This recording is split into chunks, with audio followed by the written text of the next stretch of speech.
नमस्कार। आइए आज हम इस वीडियो के माध्यम से एडग्रेड वर्कबुक प्रश्नोत्तर पुस्तिका कक्षा 8 विषय सामाजिक विज्ञान, इसके अंतर्गत हम देखेंगे सामाजिक एवं राजनीतिक जीवन 3। इसके अंतर्गत देखिए अध्याय 7 हाशियाकरण की समझ। देखिए इस अध्याय के सभी प्रश्नों के आंसर हम सामाजिक एवं राजनीतिक जीवन 3 की पाठ्यपुस्तक से हम किस प्रकार से पूर्ण करेंगे, आइए आज हम इस वीडियो के माध्यम से समझेंगे। देखिए यदि आप इसी प्रकार से इसके आगे के सभी अन्य अध्याय के संपूर्ण हल समझना चाहते हैं, देखना चाहते हैं, तो आप हमारे इस चैनल को सब्सक्राइब अवश्य कर लें, साथ ही बेल आइकन को प्रेस जरूर कर लें ताकि आने वाले नए वीडियो का नोटिफिकेशन आप तक पहुंचते रहेगा। और यदि आप इसी प्रकार से अन्य विषय के भी आप हल समझना चाहते हैं तो आप चैनल में प्लेलिस्ट में जाकर आप सभी विषय के वीडियो भी देख सकते हैं। तो देखिए अध्याय 7 हाशियाकरण की समझ के सभी प्रश्नों के आंसर किस प्रकार से हम पाठ्यपुस्तक के आधार पर पूर्ण करेंगे। देखिए यहाँ पहला प्रश्न दिया है आदिवासी शब्द का आशय लिखिए। देखिए इसके लिए आंसर दिया है कि इसे किस प्रकार से इसका आंसर लिखेंगे। सामाजिक एवं राजनीतिक जीवन की पाठ्यपुस्तक के पृष्ठ क्रमांक 83 से इसका उत्तर खोजे एवं लिखे। तो देखिए पाठ्यपुस्तक के पेज नंबर 83 से इसका आंसर आप इस प्रकार से लिख सकते हैं। आंसर है आदिवासी शब्द का आशय है मूल निवासी। आदिवासी को जनजाति भी कहा जाता है, तो इस प्रकार से आप इसका आंसर लिख सकते हैं। अगला है देखिए प्रश्न दूसरा, हमारे देश में सर्वाधिक जनजाति वाले राज्य कौन कौन से हैं। तो देखिए इसका आंसर पृष्ठ क्रमांक 83 से छत्तीसगढ़, झारखंड, मध्य प्रदेश, उड़ीसा, गुजरात,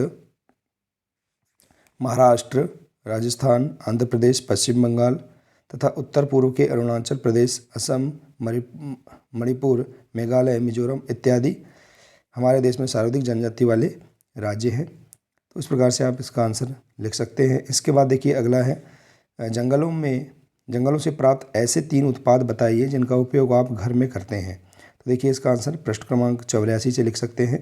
तो जंगलों से प्राप्त उत्पाद हैं लोहे, तांबे, सोने एवं चांदी के अयस्क, कोयले और हीरे, कीमती इमारती लकड़ी, ज़्यादातर जड़ी बूटियाँ और पशु उत्पाद, ये सभी जंगलों से ही मिलते हैं। तो इस प्रकार से आप यहाँ पर जंगलों से प्राप्त 3 उत्पाद के बारे में भी बता सकते हैं। इसके बाद देखिए अगला प्रश्न है आदिवासी लड़की सोमा यह क्यों कहती है कि मैं आदिवासियों की कहानी पर फिल्म बनाऊंगी। तो देखिए इसका आंसर आप पृष्ठ क्रमांक 82 से खोज कर लिख सकते हैं। इसका आंसर है आदिवासी लड़की सोमा कहती है कि काश मैं अपने दोस्तों को अपना गांव बर्बाद होने से पहले दिखा सकता, जिससे वे काफ़ी कुछ सीख सकते, इसलिए मैं आदिवासियों की कहानी पर एक फिल्म बनाऊंगी। तो इस प्रकार से यहाँ पर इस प्रश्न का आंसर आप लिख सकते हैं। तो देखिए पृष्ठ क्रमांक 179 के सभी प्रश्नों के आंसर आप इस प्रकार से कर सकते हैं। इसके बाद देखिए अगला प्रश्न है प्रश्न 5, सामान्यतः आदिवासियों या जनजातियों की किस छवि को विभिन्न कार्यक्रमों में प्रस्तुत किया जाता है। तो देखिए इसका आंसर पृष्ठ क्रमांक 42 से स्कूलों के उत्सव, सरकारी कार्यक्रम या किताबों व फिल्मों में उन्हें सदा एक रूप में ही पेश किया जाता है। वे रंग बिरंगी कपड़े पहने, सिर पर मुकुट लगाए और हमेशा नाचते गाते दिखाई देते हैं। तो इस प्रकार से इसका आंसर आप लिख सकते हैं। इसके बाद अगला प्रश्न है क्या कारण है कि अधिकांश आदिवासी समुदाय बड़ी बड़ी रियासतों के अधीन नहीं रहे। तो इसका आंसर देखिए पृष्ठ क्रमांक 85 से 19वीं सदी के मध्य तक तो इन विशाल भूखंडों का आदिवासियों के पास ज़बरदस्त ज्ञान था। इन इलाकों में इनकी गहरी पैठ थी, उनका जंगलों पर पूरा नियंत्रण भी था, इसलिए वे सियासतों के अधीन नहीं रहे। इसके बाद देखिए अगला प्रश्न है वातावरण में आदिवासी समुदाय शहर का रुख क्यों कर रहे हैं। तो देखिए इसका आंसर पृष्ठ क्रमांक 86 से अपने परंपरागत निवास स्थानों के छीनते जाने की वजह से बहुत सारे आदिवासी काम की तलाश में शहरों की ओर रुख कर रहे हैं। तो इस प्रकार से इसका आंसर आप पृष्ठ क्रमांक 86 से लिख सकते हैं। अगला प्रश्न है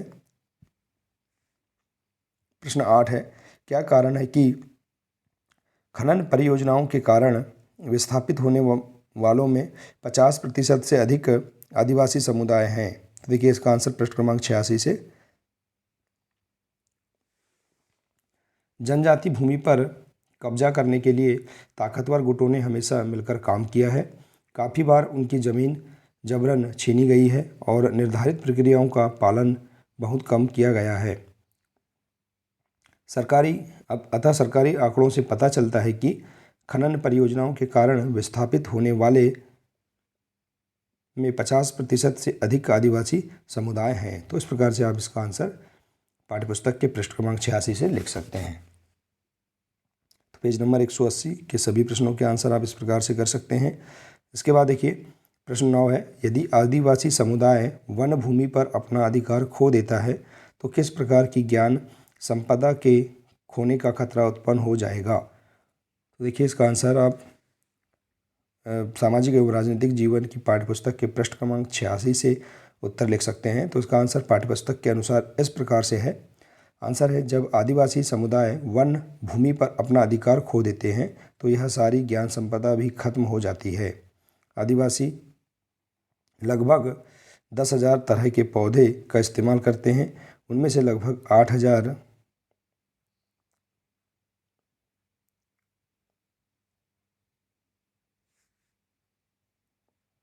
प्रजातियां दवाइयों के तौर पर, 325 प्रजातियां गोंद, रेजिन और डाई के तौर पर एवं 550 प्रजातियां रेशों के लिए इस्तेमाल की जाती हैं। तो इस प्रकार से आप इसका आंसर आसानी से कर सकते हैं। इसके बाद देखिए अगला है प्रश्न 10 है, अल्पसंख्यकों के लिए सुरक्षात्मक प्रावधानों की आवश्यकता क्यों है? तो आंसर देखिए पृष्ठ क्रमांक 87 और 88 से इस प्रकार से आप कर सकते हैं पाठ्यपुस्तक से। मौलिक अधिकारों के जरिए हमारा संविधान धार्मिक और भाषाई अल्पसंख्यकों को सुरक्षा प्रदान करता है। अल्पसंख्यक समुदायों को बहुसंख्यक समुदाय के सांस्कृतिक वर्चस्व की आशंका से बचाने के लिए सुरक्षात्मक प्रावधानों की जरूरत पड़ती है। तो इस प्रकार से आप इसका आंसर आसानी से कर सकते हैं। तो देखिए इस प्रकार से आप यहाँ पर पेज नंबर 181 तक इस अध्याय के सभी 10 प्रश्नों के आंसर अपनी पाठ्यपुस्तक के अनुसार आप इस प्रकार से खोज कर लिख सकते हैं। देखिए हमने पाठ्यपुस्तक से ही सभी प्रश्नों के आंसर आपको बताए हैं। देखिए वार्षिक परीक्षाओं में एडग्रेड अभ्यास पुस्तिका से ही प्रश्न पूछे जा सकते हैं। तो आप इसके सभी विषय और अन्य अध्याय के सभी हल अच्छे से आप समझ लें। देखिए यदि आप इसी प्रकार से सभी विषय का हल आप देखना चाहते हैं तो आप हमारे इस चैनल से जुड़े रहिए। इस चैनल की प्लेलिस्ट में जाकर भी आप सभी विषय के वीडियो देख सकते हैं। मिलते हैं इसी प्रकार से नए वीडियो के साथ। नमस्कार।